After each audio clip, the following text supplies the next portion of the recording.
Hi guys. So നമ്മളിന്ന് എൻ്റെ passport വെരിഫിക്കേഷനാണ്. അപ്പോൾ അതിന് വേണ്ടി പോവുകയാണ്. ആക്ച്വലി പറഞ്ഞു വെച്ചാൽ പാസ്പോർട്ട് ഞാൻ വെറുതെ എടുക്കുന്നതാണ്. 80+ ആയപ്പോൾ കുറച്ച് കാര്യങ്ങളൊക്കെ എൻ്റെ ബക്കറ്റ് ലിസ്റ്റിലുണ്ടായിരുന്നു. സോ ഓരോന്നായിട്ട് കവർ ചെയ്യുക, വീട്ടിൽ നിന്ന് പോകുന്നതിന് മുമ്പ് എല്ലാം ചെയ്ത് തീർക്കണം എന്നുണ്ടായിരുന്നു. അപ്പോൾ അതിലത്തെ ഒന്നാണ് ഈ പാസ്പോർട്ട്. അപ്പോൾ ഞാൻ അപ്ലൈ ചെയ്തിട്ടുണ്ടായിരുന്നു. അപ്പോൾ ഇന്നാണ് എൻ്റെ പാസ്പോർട്ടിൻ്റെ വെരിഫിക്കേഷൻ ഡേറ്റ് വന്നിരുന്നത്. എൻ്റെ അടുത്ത് റിപ്പോർട്ട് ചെയ്യാൻ 12:45 ടൈം ഉണ്ടായിരുന്നത്. സോ ഞാൻ 12:30 മുമ്പ് എത്തണം എന്നുള്ള രീതിയിലാണ് പോയത്. അവിടെ ഞങ്ങൾ എത്താൻ കറക്റ്റ് ടൈമിലാണ് എനിക്ക് തോന്നുന്നു 12:30 തന്നെ എത്തി തോന്നുന്നു. ഇത് ഒലവക്കോടുള്ള സ്ഥലമാണ്. ഒലവക്കോട്ടിൽ ഇന്ത്യൻ പോസ്റ്റ് ഓഫീസും അതുപോലെ തന്നെ പാസ്പോർട്ട് ഓഫീസും ഏകദേശം അടുത്തടുത്താണ്. സത്യം പറഞ്ഞാൽ ഗൈസ്, ഞാൻ അവിടെ പോയപ്പോഴാണ് കത്തിയത് ഇത്ര തിരക്കുണ്ടാവുന്നത്. ഞാൻ തിരക്കുണ്ടാവുന്നൊന്നും വിചാരിച്ചിട്ടുണ്ടായിരുന്നില്ല. പോകണം വരണം അത്ര ഉണ്ടായിരുന്നുള്ളൂ. അവിടെ പോയപ്പോഴാണ് A1 A2 കൗണ്ടറൊക്കെ ഉണ്ടെന്ന് മനസ്സിലായത്. A2 ആയിരുന്നു എനിക്ക് കിട്ടിയിട്ടുണ്ടായിരുന്നത്. പോവുക, ഫോട്ടോ എടുക്കുമ്പോൾ അവർ വെരിഫിക്കേഷനൊക്കെ ചോദിക്കും.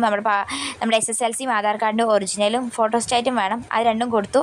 അത് അവിടെ കൊണ്ടുപോയി കൊടുത്തു വെച്ച് അവർ പിന്നെ നമ്മുടെ ഫോട്ടോ എടുക്കും. അതുപോലെ തന്നെ എല്ലാ സ്പെല്ലിങ്ങൊക്കെ കറക്റ്റാണോ ചോദിക്കും. അതിനുശേഷം അത്ര തന്നെയുള്ളൂ. അതിനുശേഷം അവർ പറയും, അപ്പോൾ നമ്മുടെ അടുത്തുള്ള പോലീസ് സ്റ്റേഷനത്തെ ആരെങ്കിലും വെരിഫിക്കേഷന് വരും.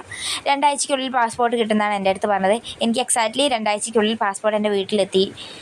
അങ്ങനെ പാസ്പോർട്ടിൻ്റെ കാര്യങ്ങളൊക്കെ ശരിയായതിന് ശേഷം നമ്മൾ നേരെ വിട്ടു LIC ഓഫീസിലേക്ക്.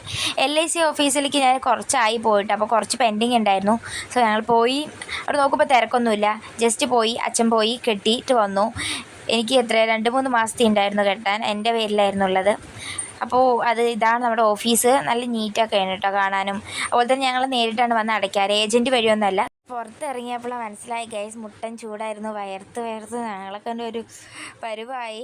അപ്പോൾ നേരെ ഫുഡ് കഴിക്കാമെന്നുള്ള ടാർഗറ്റിൽ ഞങ്ങൾ നേരെ വിട്ടു ശ്രീ ഹരിഹരപുത്രയ്ക്ക്. അതൊരു വെജിറ്റേറിയൻ റെസ്റ്റോറൻ്റ് ആണ്. അവിടുത്തെ ഫുഡൊക്കെ ഭയങ്കര ടേസ്റ്റിയാണ് കേട്ടോ ഗൈസ്. പാലക്കാട് വരുന്നുണ്ടെങ്കിൽ നിങ്ങൾ ഉറപ്പായിട്ടും ശ്രീ ഹരിഹരപുത്ര ട്രൈ ചെയ്യണം അവിടെ. അതിനുശേഷം ഞങ്ങൾ നേരെ വീട്ടിലേക്ക് പോകാമെന്നുള്ള പ്ലാനിലാണ് പോയത്. സോ ഞാൻ ഈ വീഡിയോയിൻ്റെ കൂടെ തന്നെ ഞാൻ എൻ്റെ പാസ്പോർട്ട് വന്ന ആ ടൈമത്തെ വീഡിയോസും കൂടി അപ്ലോഡ് ചെയ്യാം. ഓക്കെ ഗൈസ്, അപ്പോൾ നമ്മൾ നേരെ വീട്ടിലേക്കാണ്. നമ്മുടെ പാസ്പോർട്ട് വെരിഫിക്കേഷന് പോയതിൻ്റെ എക്സാക്റ്റ് 2 വീക്സ് കഴിഞ്ഞപ്പോൾ എന്നെ പോസ്റ്റ് ഓഫീസിൽ നിന്ന് വിളിച്ചിട്ടുണ്ടായിരുന്നു. നേരിട്ട് വന്നിട്ട് സൈൻ ചെയ്തിട്ട് വാങ്ങണം പറഞ്ഞു. ഒരു ആധാർ കാർഡും കൊണ്ട് വരാൻ പറഞ്ഞു. ഒരു ആധാർ കാർഡേ ഉള്ളൂ കേട്ടോ, അതുകൊണ്ട് വാങ്ങാൻ പറഞ്ഞു. അപ്പോൾ പോയി നമ്മൾ കൊടുത്തു ആധാർ കാർഡ്. അപ്പോൾ ആൾ പാസ്പോർട്ടിൻ്റെ എടുത്ത് തന്നു. നമ്മൾ സൈൻ ചെയ്തു, വാങ്ങിച്ചു, അത്രേ ഉള്ളൂ.